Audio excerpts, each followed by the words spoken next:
Biri elçi деп tanıyız, biri Elyar, biri Şupkar argımagı menen bolsa, biri Gaytun menen azır iki gömbörüçü jekime jekede.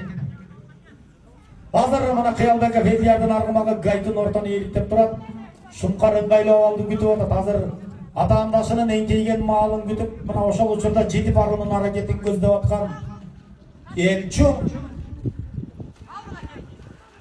Мына Elyar бир таштап жерден көтөрүп аткан, бирок теке кайрадан эле жерде ара оң тарабы менен эңкейип аракет кылып көрдү. Мына аргамактын башын буруп айландырып, такымга базуунун аракетин көрүп аткан Kıyalbekov Elyar ал эми кыйла тажрыйбалуу элчинин кылып атканын караңыздарчы дегиче болбой эле. Boşaman Kıyalbekov Elyar. Kemi? Ötközüp berүү болгон. Teke jerge düşken eкен. Muna azır